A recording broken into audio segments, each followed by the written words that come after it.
자, 박정우야 스팟 금요일 순서 여러분들 오늘 어떻게 시작하셨습니까? 박정우야 스팟 오늘도 현장과 현안 또 분석과 함께 하겠습니다. 자, 첫 순서 오늘 또 특별한 순서를 마련했습니다. 전현희 민주당 최고위원 나오셨습니다. 안녕하십니까? 안녕하세요. 네, 반갑습니다. 아침 일찍 고맙습니다. 박수를 또 많이 보내주고 계십니다. 자, 저희가 오늘 처음 오시죠? 이 스튜디오에 네. 이렇게 바뀐 다음에 깜짝 놀랐습니다. 야, 이거 뭐 큰 방송국의 스튜디오 못지않은 너무 멋진 이런 시설이 네. 들어서 가지고요. 제가 잘못 왔나 싶었습니다. 잘못 왔나? 예. 뒤에 이 장면도 예. 지금 현장에 그대로 현장. 지금 그렇습니다. 네, 막 경복궁 움직이고 청와대. 있어요. 그렇죠. 이 청사 앞에 사진이 아니었습니다. 사진이 아니었습니다. 네. 자동차들이 막 계속 달리고 있습니다. 사람들이 걸어 다니고 네. 있고. 아, 너무 멋지네요. 네, 고맙습니다. 이 얘기를 듣고 싶었습니다. 고맙습니다. 새로운 곳에서 또 방송을 하게 됐는데, 자, 뭐 일단은 저희가 뭐 여러 가지 얘기를 할 수가 있겠지만은 그래도 울산 화력발전소 보일러 타워 붕괴 사고 이 현장에 지금 매몰됐다가 생존이 확인됐던 노동자가 한 명이 숨졌고 또 위치 확인된 한 명도 사망이 추정되고 있고 그다음에 지금 실종자 5명 여전히 접근이 어렵다 이런 얘기가 좀 나오고 있습니다. 이재명 대통령도 모든 인명구조에 모든 가용 자원 총동원하라 이렇게 지시를 내렸는데요. 안타까운 사고입니다. 네, 정말 이런 사고가 일어나서는 안 되는데 이번에도 이런 사고가 난 걸 어제 보면서 정말 깜짝 놀랐고요. 네, 너무너무 안타깝습니다. 꼭 구조 작업을 서둘러서 한 명이라도 꼭 생명을 구할 수 있도록 그렇게 됐으면 좋겠다 그런 네. 생각을 합니다. 다시 한번 이 산업 현장의 안전의 중요성 또 우리 대한민국의 이제 안전 사회의 중요성 이걸 다시 한번 우리가 생각하게 되고 강조할 수밖에 없는데 특히 이제 서울시 현안을 좀 들여다보면 한강버스 관련해서도 안전에 대한 우려가 커지고 있어요. 어떻게 보고 계십니까? 최근에 한강버스가 사실상 이제 안전이 대책이 제대로 세워지지 않은 상황에서 네. 운행을 시작을 해가지고 운행 도중에도 여러 안전 사고가 발생을 했습니다. 그리고 그렇습니다. 어제도 뭐 조금 이제 그 경중의 차이는 있지만 네. 한강버스에서 그 수리를 하고 점검을 하던 안전 요원이 네. 한강버스에서 해치에 열린 줄 모르고 떨어져 가지고 부상을 당한 네. 그런 사고도 있었는데요. 사실 이 안전은 정말 가장 중요한 가치입니다. 사람의 생명, 뭐 건강 이런 것은 뭐 어느 것과도 바꿀 수 없는 네. 그런 중요한 가치죠. 그래서 울산 사고도 안전 불감증이 빚은 그런 사고다 이렇게 생각을 하고요. 이번에 한강버스 사고도 서울시는 그게 개인의 부주의로 생긴 사고다 이렇게 사실상 책임을 떠넘기지만 그러면 울산도 뭐 그러면 개인의 부주의로 생긴 겁니까? 미리 안전에 관한 대책 네. 제대로 된 그 주의 경고 조치 그리고 팀워크를 이뤄 가지고 그런 안전을 위한 여러 가지 이 장치가 마련이 돼야 하는데 그런 게 없을 때에 네. 그 사고에서 현장에서 그런 사고가 발생을 하는 이만큼 이번 울산 사고 그리고 또 한강버스 사고 앞으로 이런 일이 없도록 정말 네. 정책 당국이 정말 꼼꼼히 살피고 또 거기에 대한 책임을 져야 된다 이렇게 생각합니다. 네, 그래요. 안전에 대해서는 우리가 거듭 강조해도 참 부족함이 없을 정도로 안전의 중요성 우리가 생각을 해야 되고요. 이 한강버스도 그동안 이제 드러난 사고를 은폐했다는 의혹에 휩싸여 있는 건들이 여러 건이 있어요. 네. 지난 이제 한강버스를 중단할 때도 안전 문제가 제기가 돼서 안전 대책을 점검하기 위해서 운항 중단을 하고 이제 그동안 시범 운행을 했잖아요. 네. 근데 시범 운행하는 도중에 여러 안전 사고가 발생을 했습니다. 교각에 부딪힌다든지 이 해안선 접안면에 부딪혀가지고 뭐 그 근처에 카페가 정전이 된다든지 그러니까요. 부표와 부딪히고 또 바닥을 긁어서 밑에 한강버스 바닥에 뭐 이런 여러 가지 이제 손상을 입었다든지 네. 그러니까 실제로 시민들이 탑승을 했을 경우에는 정말로 큰 사고로 이어질 만한 그런 징후들이 네. 많이 보고가 됐는데요. 이 부분은 문제는 서울시가 제대로 밝히지 않고 이걸 은폐하려고 한 겁니다. 근데 그게 이제 민주당 의원들에 의해서 네. 이번에 밝혀졌는데요. 지금 이러다가 큰일 나겠다 싶고요. 무엇보다 중요한 것은 주무 책임자인 오세훈 시장의 태도입니다. 사실상 뭐 거기에 대해서 서울시는 책임이 없다. 뭐 네. 개인의 책임이다. 그리고 그 사고 사실 자체를 은폐하려고 한 이런 모든 것이 과연 이 서울 시민의 안전을 담보할 수장으로서의 자격이 있는가? 네. 그리고 시장이 저런 식으로 책임을 회피하면은 과연 안전을 위한 대책이 제대로 세워질 것인가? 모든 것은 잘못을 반성하고 네. 책임을 인정하는 그 기서 출발을 해서 대책이 세워진다 이렇게 생각하거든요. 근데 아하. 계속 책임을 회피를 하면 그러면 누가 그 책임을 지고 안전 대책을 세우겠습니까? 그래서 이 부분에 대해서는 오세훈 시장이 너무 무책임하다. 시민의 안전 자체를 도외시하는 시장이다 이렇게 볼 수밖에 없습니다. 네, 그러게 말입니다. 이번에 지금 지난 1일 실시한 그 행정안전부의 추가 안전점검에서 이 구명장비 미고정, 뭐 출입문 잠금장치 미체결, 휠체어석 고정장치 미설치 이런 승객 안전과 직결되는 문제들이 또 다수 발견됐다고 하더라고요. 다시 운항을 시작하면서도 이게 제대로 안 돼 있다. 아, 이거는 해도 끝이 없는 것 같은데요. 국감에서 오세훈 시장이 또 뭐라고 얘기했냐면 한강버스는 민간 회사다. 그러니까 민간이 하는 회사였고 서울시는 사실상 네. 책임이 없다는 식으로 민간에 떠넘겼습니다. 그래서 원래 이 한강버스가 오세훈 시장의 대표적인 치적 사업으로 서울시 공무원들이 정말 집중 이 투입이 돼서 만들어진 사업이잖아요. 네. 그리고 서울시 산하기관인 SH에서 51% 지분을 가지고 있는 회사입니다. 네. 그런 회사를 이제 막 사고가 나고 비난이 빗발치니까 네. 그 민간 회사다. 이런 식으로 하는 거는 무책임의 극치다. 그런 생각이 듭니다. 예, 안전에 대해서는 저희가 계속해서 이제 강조를 하고 있습니다. 특히 한강버스 이게 다시 운항을 시작하면서 서울시는 뭐 사람들이 이제 많이 이용하고 뭐 어떤 좋은 얘기를 하는 것을 보도 자료 만들어서 배포를 하고 또 그게 또 언론사에서 공유가 되고 보도가 되고 이거 좀 언론 플레이 뭐 이런 걸 계속 해 가는 것 같은데 정작 중요한 안전 문제에 대해서는 신경 쓰지 않는 이 상황 지적을 해야 되죠. 언론 플레이도 네. 그 좀 약간은 허위 과장이 좀 심한 것이 이번에 서울시가 한강버스가 운행 재개되고 10,000명 뭐 이상 예. 이제 그렇게 한강버스를 이용했다. 이용을 했다. 네. 그래서 이제 굉장히 잘 됐다는 식으로 이렇게 언론 플레이를 했어요. 근데 실상은 원래 목표의 절반 이하의 성적입니다. 원래 그러니까 하루에 이제 10,000명 하루에 한 2,000명 정도가 한강버스를 이용을 했다는 건데요. 네. 원래 목표는 하루에 5,000명 이상입니다. 그래서 5,000명 이상이 한강버스를 이용하는 목표를 세웠는데 네. 실상은 2,000명 가량밖에 아하. 사용하지 않았는데 그것을 마치 큰 성공을 이룬 것처럼 사실상 허위 가장 그런 광고를 한 셈이죠. 그래서 네. 눈속임으로 한강버스의 안전 문제나 그리고 한강버스의 성과 이런 것을 한편은 숨기고 한편은 부풀리는 이런 게 네. 과연 이 시민들이 이런 시장을 믿고 정말 시정을 맡겨도 되느냐 이런 말이 절로 나오는 상황이다 그렇게 네. 봅니다. 그래요. 특히 지금 이제 한강도 그렇지만 이제 부동산 문제 여러 가지 문제를 가지고 전임 정부나 전임 뭐 시장이 계속 비판을 또 하고 있는 그런 상황인데 이 주택 공급 부족 이게 서울시 탓이 아니라 문재인 정부와 전임 시장 때문이다 이런 주장을 계속 펼치고 있습니다. 소비 쿠폰 얘기도 하고 있고 이런 주장 어떻게 보십니까? 좀 약간은 너무 무책임의 끝판왕이다 얘기를 할 수밖에 없는데요. 현재 서울시장이 오세훈 시장이고요. 사실 이 재임 기간 뭐 이런 게 따지면은 뭐 거의 10년 이상을 서울시장으로 네. 재임을 했잖아요. 그리고 그 가장 그러니까 이 서울시의 부동산 문제의 책임자는 그동안 오세훈 시장이었습니다. 근데 한참 전에 박원순 시장에게 이 부동산의 폭등의 책임을 묻고 또 지금 출범한 지 이제 갓 5개월 된 네. 이재명 정부에게 책임을 묻고 그러면 그 사이에 서울시의 부동산의 책임자는 누구였냐?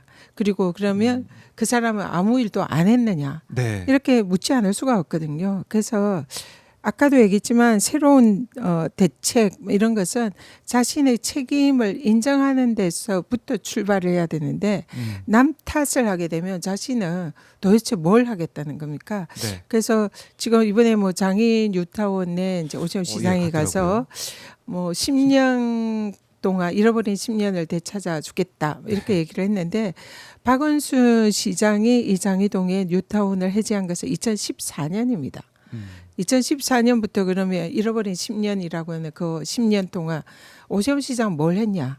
손 놓고 있다가 마치 자기가 아무런 상관이 없는 사람이냐 딱 나타나서 네. 잃어버린 10년을 되찾아 주겠다. 앞으로 잘하겠다. 이런 식으로 하겠다 하는 게 그야말로 눈속임 행정이라는 거죠. 실제로 박원순 시장 이후에 그 장이동 뉴타운의 뭐 해제나 아니면 네. 장이동 재개발의 책임자는 바로 오세훈 시장이었지 않습니까?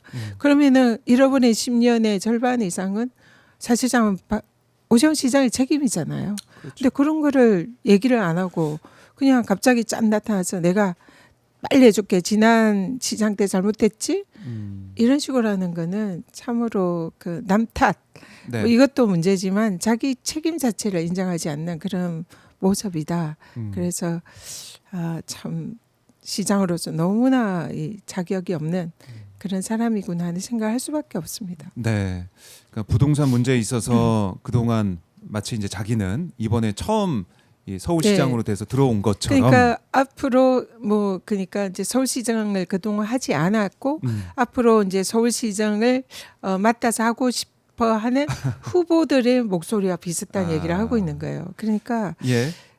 그러면 당신은 그동안 뭐 했냐라고 물을 수밖에 없는 거죠. 그동안 뭐 했냐? 네. 거기에 대한 서울 시민들의 판단이 있을 수밖에 없다. 네. 이렇게 의원님은 보시는 건데 일단 뭐 오세훈 시장 같은 경우는 김건희 이제 특검 조사도 예정이 돼 있습니다. 아마 이제 내일 예정이 돼 있는 걸로 알고 있는데 명태균 게이트 수사 이것도 제대로 이제 되고 있느냐 국민들이 묻고 계세요. 네. 이걸 통해서 맞습니다. 오세훈 시장이 어떤 의혹에 휩싸여 있는지 그게 다 밝혀져야 되고 또 수사 속도가 좀 빠르게 진행돼야 된다 이렇게 보시는 거죠? 지난 국감에서 오세훈 시장과 명태균의 이제 국감장에서의 조우가 있었습니다. 네. 그때 오세훈 시장이 명태균의 여러 가지 질문에 대해서 답을 하지 않았고 특검에 가서 답을 하겠다. 자신의 이제 그 전략이다. 뭐 네. 이런 식으로 이제 얘기를 했는데요. 이제 이번 주 토요일에 네, 내일. 오세훈 시장이 특검 이제 조사가 예정이 되어 있습니다. 근데 사실 특검 수사가 너무 늦어요.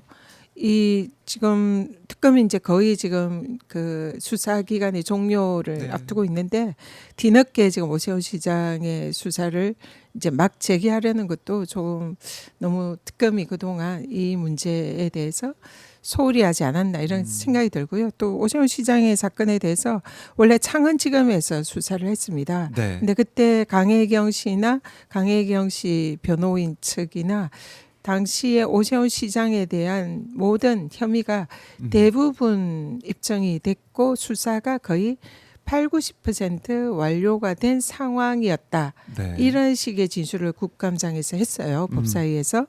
그런데 실제로 창원지검은 이 수사를 마무리를 하지 않고 오히려 공익 제보자인 강혜경 씨, 김태열 씨 이런 분들을 기소를 한 그리고 사실상 뭐 오세훈이나 관련된 정치인들에 대해서는 전혀 수사를 종결하지 않고 네. 그냥 다른 지검으로 떠넘겼어요. 그래서 사실 주객이 전도돼서 공익 제보자 거기에 대한 공익 신고를 한 사람들은 벌을 주고 그게 나쁜 짓을 한 사람들은 사실상 면죄부를 주는 그런 이해 못할 수사를 창원지검에서 한 겁니다. 창원지검에서 이걸 다시 서울중앙지검으로 이제 올려보냈어요. 네. 근데 중앙지검에서도 사실상 이 수사를 손 놓고 있었어요. 수사 뭐 진전되거나 이런 게 없었고 문제는 거의 수사가 완료가 됐는데도 불구하고 수사를 하지 않고 있었는 거죠. 네. 그래서 이게 이제 특검에서 이 수사를 다시 가져왔어요. 근데 특검도 여태까지 수사를 하지 않고 있고 누굴 소환했다 이런 말도 없잖아요. 근데 여기에는 오세훈 시장뿐만 아니라 국힘의 많은 정치인들이 연루가 되어 이런 있습니다. 데에서 언론에 나온 걸로는. 예. 그래서 그 수많은 국힘 쪽의 정치인들에 대해서 특검이 과연 수사를 제대로 할 것이냐. 이 부분은 매우 중요한 관전 네. 포인트다 생각하고요. 어쨌든 내일 오세훈 시장의 수사가 재개가 된 만큼 이번에는 꼭 특검에서 단호히 철저히 진상 규명을 해서 죗값을 반드시 치르게 해야 된다. 그렇게 생각합니다. 예, 저희가 좀 이따가 정구승 변호사 또 만나서 이 사안들 들여다볼 텐데 속도도 느리고 제대로 수사가 될까라는 의구심이 계속 나오는 그런 이 사안에 대해서는 특히 그렇게 예. 생각이 든다라는 거고 서울 시민들의 이제 선택이 내년에 있게 됩니다. 그렇기 때문에 이런 의혹에 대해서는 명명백백히 빠르게 좀 정리가 되고 넘어가야 된다. 그게 이제 서울 시민들을 위해서도 도움이 되는 것이다. 이렇게 얘기를 좀 해보고요. 자, 일단 이렇게 오세훈 시장에 대한 여러 가지 시정에 대한 말씀을 나눠봤지만 그렇다면 오세훈 시장이 이제 대항하는 민주당 내부의 분위기 또 후보군들의 움직임은 어떻느냐 여기에 대해서 관심이 또 많을 것 같은데 김민석 총리가 서울시장 선거 출마론에 이번에 선을 그었더라고요. 네. 이런 뭐 인터뷰 내용 좀 어떻게 보셨습니까? 김민석 총리는 사실 이제 민주당의 굉장히 소중한 자산이고요. 서울시장을 나오실 때는 굉장히 이제 경쟁력이 있는 그런 후보자 중에 한 명이다 생각합니다. 근데 네. 아무래도 총리라는 그런 자리가 대통령을 보좌하고 국정을 또 이끌어가야 되는 그런 책임 있는 자리다 보니까 총리께서 스스로 뭐 시장을 출마를 하기 위해서 그 총리 자리를 이제 사퇴를 하고 나온다는 것은 사실상 현실적으로는 쉽지 않은 상황이다. 그런 원론적인 입장을 말씀하신 거다 생각합니다.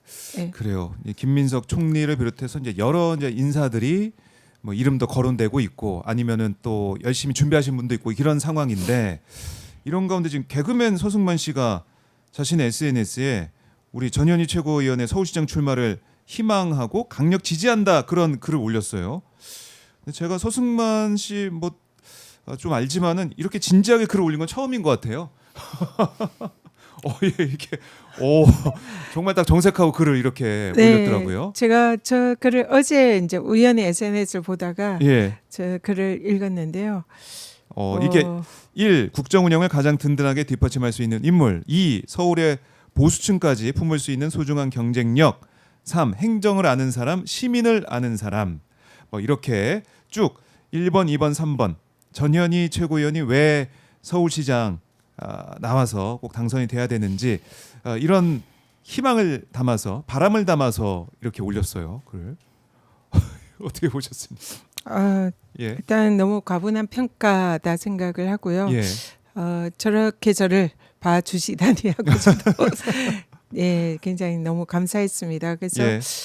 저런 기대를 해주시는데 또 최근에는 또 보니까 서울 시민들 한 1,000명 이상이 저보고 출마를 해달라 이래 릴레이 출마 네. 요청 뭐 이런 이제 선언도 하고 계시더라고요. 그래서 그 어느 때보다 진지하게 책임감을 가지고 고민을 하고 있습니다.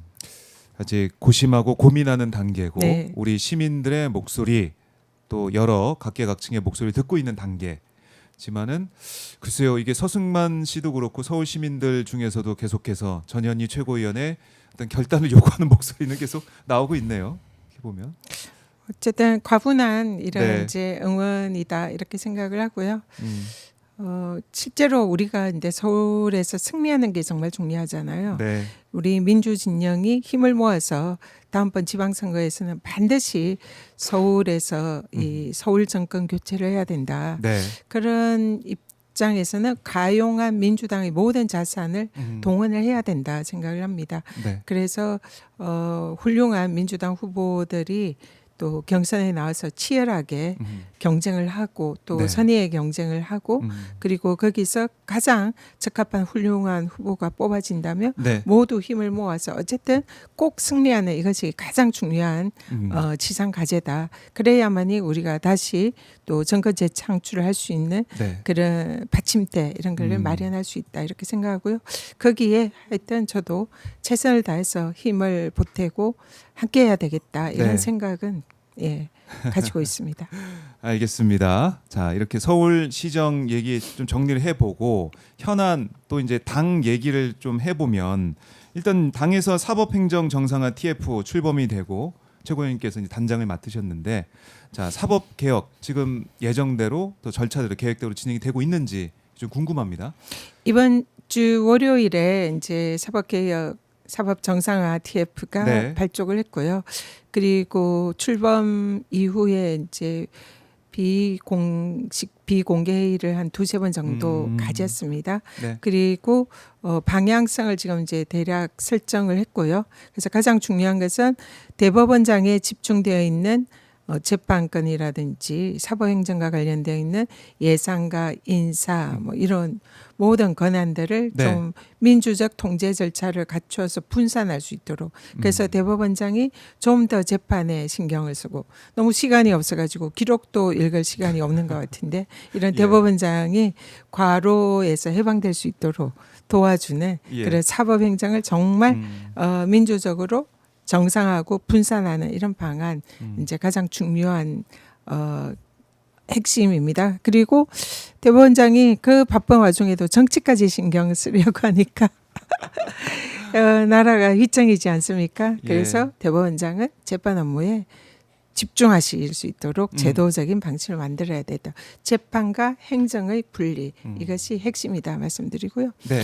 그리고 또 이번 국감에서도 밝혀졌지만 그동안 국민들께서 무전유죄, 유전무죄 뭐 이런 그 돈 없는 사람은 사실상 재판에서도 결과가 엄한 죄를 받는 네. 이런 억울한 부분이 정말 많잖아요. 아하. 그리고 정관예우 뭐 이런 것들 예. 이런 이제 법조계 오래된 부정부패, 음. 비리 이런 부분에 관해서도 이번에 저희 사법행정 정상화 TF에서도 좀 정상화할 수 있는 이런 방안을 준비를 하고 있습니다. 그리고 또 법관 비리에 관해서 뭐 이번에 뭐 장동혁 네. 대표의 경우에 광주에서 재판장을 할 때에 자기 친한 부장판사 출신의 변호사가 전화 한 통화 선인계도 내지 않고 그 변론한 그 사안에서 그 장동혁 판사가 옷을 벗기 재판 이제 판사 옷 벗기 하루 전에 보석 이 허가를 해줍니다. 네. 뭐 이제 장동혁 대표는 그 연관성은 부인을 하지만 어쨌든 사적인 모임을 했다는 것은 법원 재판 판결문에 쓰여 있어요. 그래서 그런 사실상의 그 정관들과 판사들의 끈끈한 유착 관계 이걸로 인해서 재판의 결과에 영향을 미치는 이런 부분에 관해서는 원천적으로 이거는 배제를 해야 되고 네. 또 판사들도 대낮에 뭐 술판 벌리고 이런 판사도 있고 뭐 지기현 예. 경우에 룸살롱에 가서 변호사들과 뭐 술자리 가졌다 이런 게 밝혀지는데도 아무런 아무런, 네. 징계조차 못 하고 있잖아요. 그래서 법원 윤리심사관실이 사실상 여기도 정관 출신 변호사가 합니다. 판사 출신 변호사가. 그래서 이런 부분에 관해서도 좀 더 독립적으로 판사들의 이해관계에 얽매이지 않고 네. 객관적으로 실질적으로 이 법관 비리를 징계하거나 할 수 있는 그런 장치가 필요하다. 그래서 네. 이런 부분도 같이 좀 논의를 하고 있습니다. 네. 아마 이제 우리 국민들께서 이번에 내란 사태를 겪으면서 와, 사법부가 이렇게 개혁 대상이 될 줄이라는 생각을 하실 것 같아요. 이재명 대통령 당시 이제 재판 관련해서도 조희대 코트, 조희대 대법원과 쥐기현 지금 재판부의 모습을 보면서 아, 사법부가 국민들 생각과 다를 수 있구나. 이걸 절감하고 있기 때문에 이번에 사법 특히 재판과 행정을 분리하는 것부터 시작해서 하나하나 따져볼 텐데 결국 이렇게 개혁을 하고 뭐 이 재판과 행정이 분리되는 것 이 자체가 상권 분립을 보장하고 또 이 판사들의 법과 양심에 따라서 재판할 수 있는 그런 환경을 만들어주고 이런 거 아니겠습니까? 독립을 보장하는 거 아니겠습니까? 맞습니다. 이번에 이제 뭐 국민의힘 쪽은 민주당이 사법부를 흔든다 이런 얘기를 하는데요. 네. 전혀 그렇지 않고요. 그리고 재판의 독립이 사법부 독립의 핵심 요체 아니겠습니까? 예. 근데 이 외부로부터의 독립은 헌법과 법률에 의해서 상당히 보장이 되어 있습니다. 거기에 대해서는 법원이 사실상 철옹성처럼 자기들을 지키고 보호를 합니다. 근데 네. 문제는 이 재판의 독립에 있어서 법원 내부로부터의 독립이 과연 이루어지고 있느냐. 이번에 이번에 조희대 대법원장의 경우에도 최단기간 거의 한 달간의 그 짧은 시일 내에 7만여 페이지에 달하는 그 종이 기록을 대법관들이 거의 숙지를 하지 못했다는 것이 너무나 명확한데, 그렇지만은 대법원장이 이재명 유죄로 가자 이렇게 했을 때 대법관들이 사실상 거기에 동조해서 간 게 아니냐, 이런 의혹을 받고 있잖아요. 합리적인 의심이잖아요. 그래서 대법관마저 대법원장의 그런 영향력에서 자유롭지 못하다, 이런 것을 온 국민들이 목격을 한 거 아닙니까? 네. 그리고 일선 재판들도 사실 지기현 지금 판사가 과연 독자적으로 지금 저런 식으로 재판을 하고 있을까, 구속 취소를 했을까, 이런 의구심이 있는 거잖아요. 네. 그래서 법원 내부의 법원 행정처를 통한 이 수직적인 구조, 대법원장이 그 정점에서 모든 권한을 가지고 흔드는 상황에서 인사권까지 가지고 있는 상황에서 과연 법원 내부의 재판의 독립이 이루어지고 있는가, 이 부분을 이제는 우리가 주목할 수밖에 없고요. 이 부분에 대해서 이 민주적인 통제 절차, 그래서 네. 법원 내부에서 법관들이 그 윗사람의 눈치를 보지 않고 소신껏 법과 양심에 따라 재판할 수 있는 이 구조를 만드는 것이 네. 지금 매우 중요한 사법개혁의 핵심이다, 이렇게 생각합니다. 알겠습니다. 사법개혁 지금 차근차근 추진되고 있다, 이렇게 좀 정리를 해보고, 중요성을 정리해보고, 자, 지금 뭐 이제 윤석열의 이 발언, 한동훈 데리고 와서 총으로라도 쏴서 죽이겠다, 뭐 이런 얘기가 곽종근 전 사령관을 통해서 알려지고 있고, 또 이제 추경호 전 원내대표가 이번에 체포동의안 넘어오면 뭐 표결 통해서 심사를 받게 될 텐데, 추경호 전 원내대표는 내란의 밤, 또 그 전후에 어떤 일을 했느냐, 여기에 대해서 국민들의 관심을 갖고 있는데, 역시 윤석열 정권의 이 실정, 또 그래 국민들을 다 어떻게 보면은 수거 대상으로 보고 있는 그런 차원의 모습들, 이걸 보면서 윤석열 정권의 3년 해도 해도 너무했다, 이런 생각 많은 분들 하실 텐데, 이 윤석열 정권 얘기하다 보면은 의원님께서 사실은 윤석열 정권에 어떻게 보면은 가장 핍박받았던 사람 중에 한 명 아니겠습니까? 특히 이번에 이 국민권익위원장 지내시면서 그 아마 많은 분들이 약간 좀 잊고 계신 분들이 있을 것 같아요. 얼마나 그 당시에 탄압을 받고 그걸 이겨내기 위해서 노력하셨는지, 그 얘기를 좀 듣고 싶습니다. 한동훈 대표의 경우에는 윤석열이 예. 이제 술자리에서 뭐 총으로 쏴죽이겠다, 예. 그 얘기를 한 것이 이번에 알려졌지만, 저 같은 경우에는 윤석열이 대통령이 되자마자 그 이른바 그때 도어 스태핑 그걸 막 네네. 시작을 했잖아요. 예. 그 도어 스태핑을 막 시작할 때에 공개적으로 전현희 권익위원장 국무회의에 올 필요 없다. 뭐 그리고는 바로 이제 국무회의장에서 제 자리 방 빼고 의자를 치우고 명배를 다 치우고 제가 이제 네. 가려고 했더니 우리 직원들이 이제 국무회의 오지 말라는 그런 이제 대통령실에 연락이 왔다, 이렇게 시작을 했거든요. 그래서 공개적으로 윤석열이 정권을 시작하면서 가장 공개적으로 이제 네. 탄압을 하고 저격을 했던 사람이 이제 저였습니다. 네. 그래서 그때부터 1년간의 네. 이제 정권에 의한 탄압이 시작이 됐던 거죠. 그래서 그 과정에서는 뭐 굉장히 뭐 그동안 많이 말씀을 드렸지만 네. 거의 죽음, 이러다 죽겠구나, 그런 생각이 들 정도로 무시무시한 그런 공포스러운 탄압을 겪었습니다. 그래서 그 과정에서 제가 결심을 한 것은 반드시 그러니까 제가 생각하기에는 그때 당시에도 이거는 불의하다, 정의롭지 못하다. 네. 그래서 이 정의롭지 못하기 때문에 이 여기에 대해서 내가 굴복할 수가 없었고, 거기에 대해서 저항을 해야 되고, 저 불의한 정권에 대해서 반드시 그 대가를 치르게 해야겠다. 그렇게 결심을 했고, 그걸 이제 그 마음으로 사실 이제 버텼던 거죠. 네. 그래서 그때 제가 이제 그 탄압을 받으면서 표현을 했던 것이, 윤석열 정권에서 저를 탄압하는 그 모든 탄압이 저한테 핫살로 다 온몸에 꽂히고 있다. 그래서 저를 죽이려고 계속 핫살을 꽂는데, 네. 나중에 이제 내가 반드시 그 핫살을 하나씩 뽑아서 불화살로 돌려줄 것이다. 그래서 그 적벽대전에 네. 10만 개의 불화살 있지 않습니까? 집 이제 화살이 이렇게 꽂혀서 네. 그거 제갈량이 돌려주고. 그 화살을 이제 예. 다시 받아 가지고 그걸 가지고 이제 조조군대에 불화살로 돌려주는 그런 이제 장면이 있는데요. 삼국지에 네. 제가 그래서 그걸 약간 비유를 해서 내 몸에 꽂힌 화살을 10만 개의 불화살로 윤석열 정권에게 되돌려주겠다. 그리고 제가 했던 그 약속을 지키기 위해서 제가 그동안 네. 정말 열심히 윤석열 정권과 싸워왔고요. 그것이 이제 마침내 윤석열 정권이 무너졌지 않습니까? 네. 그래서 그 10만 개의 불화살이 시민들과 함께 하니까 100만 개의 불화살이 되더라. 그래서 100만 개의 불화살로 윤석열 정권을 끝장을 냈고 네. 지금은 마무리 투수 역할을 하고 있다 생각합니다. 민주당의 수석 최고위원으로서 네.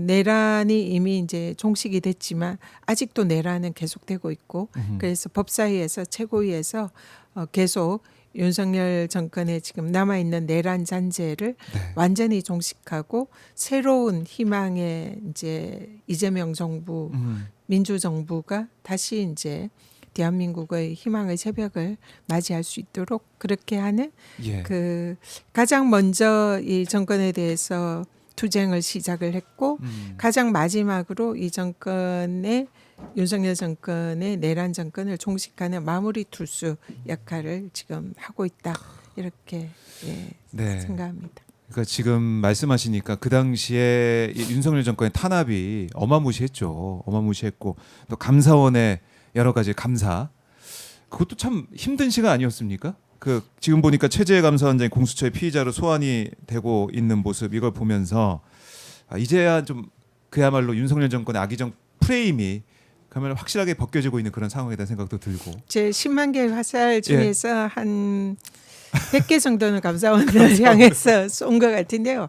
예. 감사원장과 유병호 사무총장 등 감사원의 이 불이한 이 표적 정치적 표적 예. 감사에 관해서 제가 거의 뭐 수백 장의 이 고발장 증거 자료를 준비를 해가지고 네. 공수처에 고발을 했습니다.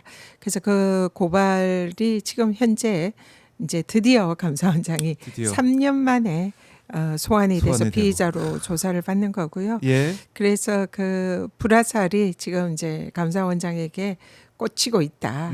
그래서 반드시 감사원장을 비롯한 그때 당시에 정치적 표적 감사를 자행을 하고 윤석열의 사냥개 노릇을 했던 네. 유병호 등등 감사원의 책임자들은 반드시 법의 심판을 받아야 된다. 네. 불화살을 맞고 거기에. 예, 거기에 대한 상응한 네. 이런 법적 책임을 져야 된다 말씀드립니다. 알겠습니다. 이게 이제 다시 한번 진실이 밝혀지고 정의가 바로 잡혀지는 그 시간 이어지기를 바란다 이렇게 많이 생각하실 것 같고요. 그리고 이번에 보니까 본회의장에서 이재명 대통령 시정연설하고 오셨을 때 정청래 대표 바로 옆에 두 번째로 더 이재명 대통령과 악수도 하고 많이 반갑게 민주당 의원들과 함께 맞아주셨는데 네. 그 시정연설 그 현장 뜨거웠죠? 어땠습니까? 그래도 한번 들어보고 싶습니다, 의원님의. 네, 평가, 일단 너무 생각? 좀 감동스러웠고요. 예. 그 에이펙이란 관세 협상이 정말 역대급 성과를 음. 냈잖아요. 그 역대급 성과를 낸 것은 그 자리에 이재명 대통령이 있었기 때문이다. 아마 대부분 국민들이 그렇게 생각할 겁니다. 예. 만약 그 자리에 윤석열을 앉혔다 생각을 해보세요. 네. 상상도 하기 힘든 끔찍한 상황이 발생했을 거다. 정상들 모아서 밤늦게 폭탄주 돌리면서 김치찌개하고 계란말이 해주는 그런 장면이 상상이 되지 않습니까? 예. 근데 이재명 대통령은 진짜 영혼을 갈아넣는 그 말에 모든 게 담겨 있더라고요. 저분이 얼마나 정말 많은 압박과 그 걱정과 네, 그런 그럼요. 상황에서 이 협상을 대한민국 대표로서 이제 가서 정말 협상하는 성공으로 거. 이뤄야겠다는 그런 책임감과 사명감으로 네. 임했을까 그게 정말 그 한마디에서 느껴지더라고요. 아하. 그래서 그날 그 성과를 이제 가지고 역대급 성과죠. 다 우리 대한민국 외교사의 거의 최대의 성과라고 저는 생각을 합니다. 그런 성과를 가지고 이제 국회에게 마무리를 부탁한다. 예산이나 입법을 좀 이제 잘 빠른 시일 내에 해주시라. 그 말씀을 하기 위해서 국회에 오시는데 개선 장군 같기도 하고 이 정말 승리한 이런 것을 국민께 보고하려는 그 마음이 정말 읽혀졌습니다. 그래서 예. 얼마나 또 피곤하고 힘드시겠어요. 몸살 나시고. 예, 그래서 그날도 아마 틀림없이 거의 컨디션이 안 좋으셨어요? 예, 컨디션이 안 좋은 게 너무 느껴지더라고요. 평소에는 말씀하실 때도 힘차게 하시는데 그날은 목소리가 그냥 좀- 느껴졌습니다. 예. 그러면서 안쓰럽고 그런 마음이지만 너무 자랑스럽다. 아, 그래서 저랑 악수를 할 때 제 예. 눈을 지그시 보면서 그런 이제 눈빛을 네, 교환하시면서 눈빛을 교환하면서 우리 전현희 의원 뭐 하여튼 너무 잘하고 있다 이런 느낌이 그냥 전달이 저는 됐어요. 그래서 눈빛만으로 딱 통하는. 네, 평소에도 그런 말씀 안 했어요. 뭐 그러니까요. 고맙다, 예. 잘하고 있다, 수고한다, 뭐 이런 말씀 이제 든든하시겠죠. 예, 뭐 용산에 이제 뭐 한남동 앉아있어도 음. 식사하고 이럴 때 음. 그런 말씀 많이 해주시는데 네. 그게 진짜 다 느껴지죠. 느껴지고요. 저도 너무 감사하고 더 진짜 어떻게 우리 이재명 대통령님께 저렇게 열심히 하시는데 그럼요. 우리가 더 열심히 국회에서도. 도와드려야겠다. 그런 마음이 들었습니다. 정말 뭉클한 시간이었습니다. 맞아요. 네. 저희 시청자분들도 아마 이 이재명 대통령 입장하는 모습도 연상하는 모습 보면서 아마 눈물 흘리면서 보시는 분도 계실 것 같아요. 네. 그 정도로 이재명 대통령의 성과 또 국회가 뒷받침하고 있는 이런 모습에 박수를 보내고 계실 것 같은데, 근데 한 가지 아쉬운 부분은 역시 뭐 여러 차례 지적을 했지만은 국민의힘 의원들이 이게 모르겠습니다. 그 상임위에서 각자의 주장을 펼치면서 뭐 설전이 오가는 그런 것들은 우리 국민들께서 뭐 100번 양보해서 그럴 수 있다라고 하는데, 내년도 예산에 대한 우리 살림살이, 대한민국이 어떻게 먹거리를 준비하고 어떤 살림살이를 정해서 메뉴를 만들어 가고 있는, 이걸 얘기를 하고 거기에 대해서 야당이 좀 듣고 뭐 토론하고 이런 자리가 될 거라고 많은 분들이 기대하셨는데 상복을 입고 근조 리본을 달고 안 돌아와 버렸습니다. 이거 어떻게 보셨습니까? 일단 그 국회라는 자리가 물론 정쟁을 할 수도 있죠. 그렇지만은 국익 앞에서는 함께 뭉쳐야 하지 않겠습니까? 네. 그래서 이런 역대급 성과를 가지고 대한민국의 국익을 위해서 이렇게 국회를 찾아서 국회 협조를 부탁하는 그 자리에 아무리 야당이지만 너무 도가 지나쳤다. 그리고 심지어 이제 대통령님께서 오늘 그 로텐도어 앞에 입구에서 계단, 예. 거기에서 뭐 정말 도를 넘는 막말 뭐 그런 걸 퍼부었거든요. 뭐 침묵시한다더니 심지어 꺼져라 예, 뭐 예. 이런 얘기까지 했는데 국회가 자기들 그 안방입니까? 그 국민들의 민의의 전당 아닙니까? 대통령이 와서 국회에 가서 보고하고 국회 협조를 요구하는데 예. 거기서 꺼져라 하면은 그 도대체 뭘 하자는 건지, 그래서 정말 분노할 수밖에 없는 그런 상황이었다 생각하고요.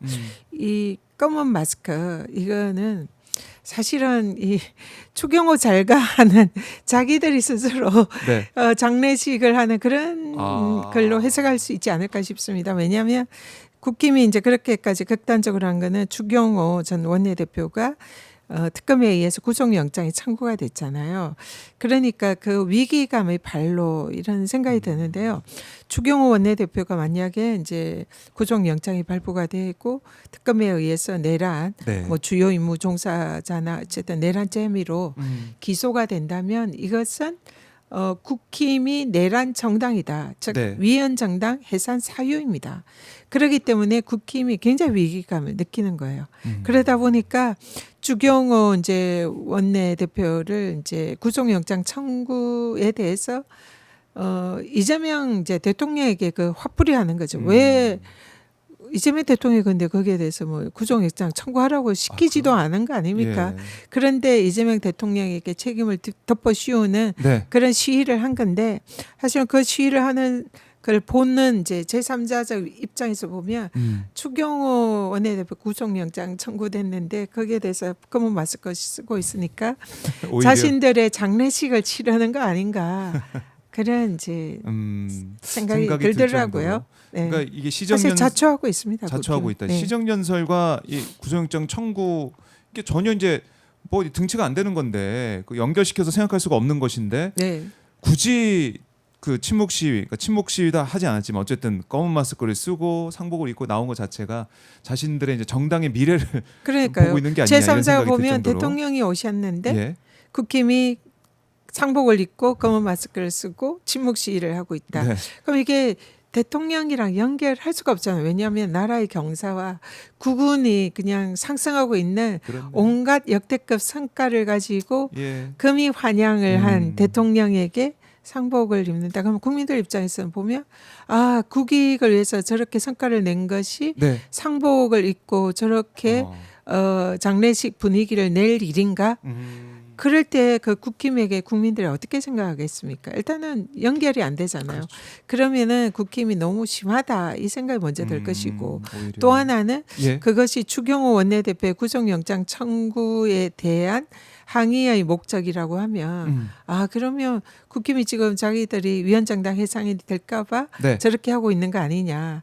그럴 만하네. 국힘이 그러면 앞으로 국힘의 장례식을 지금 준비하는 거 아니야? 뭐 이렇게 볼 수밖에 없는 거죠. 그러니까 추경호 전 원내대표 당시 행적, 내란의 밤의 행적 이런 것들이 영장 이제 청구서 이런 걸 통해서 이제 언론에 계속 보도가 되고 있습니다. 우원식 의장이 이제 개의하겠다라는 그 얘기를 했음에도 불구하고 바로 당사로 모여라 이런 얘기들. 여기에 대해 특검이 이거 결국 표결 방해, 그러니까 내란에 동조한 거 아니냐, 공범 아니냐, 그러니까 주요 임무 종사자다 이렇게 이제 보고 있는 거 아니겠습니까? 네, 영장 발부 여부는 좀 봐야겠지만 일단은 네, 저거 한번 네. 화면을 보세요. 스스로 자기들 장례식을 하는 거 장례식을 아니냐? 치르고 있는 그런 느낌이에요. 네, 그런데 그렇게 생각하고 보니까 또 그런 느낌도 네, 들고. 저 자기들이 네. 뭐 이런 뭐 상복을 입고 우리 이제 장례식 예. 추경 원내대표 지금 특검에 이제 예. 구속이 돼 있고 그러면 우리 위원장당 해산 될 것 아. 같아 이러면서 스스로 자인하는 자폭하는 그런 모습인 것 같아요. 그래요. 네, 이런 가운데 한동훈 전 대표는 재판이 재개가 되면 네, 이재명 대통령이 계엄을 할지도 모른다. 이런 얘기를 계속 주장하면서 아니 민주당 의원들 왜 계엄 안 한다는 얘기는 안 하지? 그런 얘기를 시리즈에서 올리고 있더라고요 SNS에. 과대망상입니다. 과대망상. 우리 민주정부가 계엄을 할 리도 없고요. 할 이유도 없습니다. 그리고 이재명 대통령의 재판이 재개될 이유도 없습니다. 왜냐하면 헌법에 너무 명확해요. 네. 형사불소추 특권. 소추는 소와 추. 소추의 정의가 또 형소법에 규정이 돼 있어요. 네. 국가 불소추주의해서 소추라 하면 소, 기소, 기소. 추, 주. 공소 유지, 재판 수행이죠. 그러니까 소는 기소하는 거고 추는 재판입니다. 그렇네. 그래서 소추를 못한다고 헌법에 규정이 돼 있잖아요. 불소추 헌법, 특권, 예, 84조에. 소추. 예. 그 소추가 못한다는 게 헌법과 형소법에 규정이 돼 있어요. 그래서 여기에 대해서 이제 사실 해석이 필요 없지만 헌법학자들이 해석을 합니다. 네. 제가 국회 도서관에 가서 헌법 교과서를 다 찾아봤습니다. 예. 찾아봤는데 제가 찾아본 모든 교과서, 모든 논문은 현직 대통령 형사재판 중단된다. 다 그렇게 기술이 돼 있어요. 거의 교과서가 한 10개, 논문이 한 9개, 뭐 그래서 19개 정도인데요. 네. 이거는 뭐 거의 헌법학계 거의 대부분의 교수들이 현직 대통령 형사재판 중단된다라고 얘기한 거나 마찬가지예요. 물론 일부는 진행된다라고 하는 교수들이 몇 분이 있습니다만 교과서는 저는 찾아보지는 못했습니다.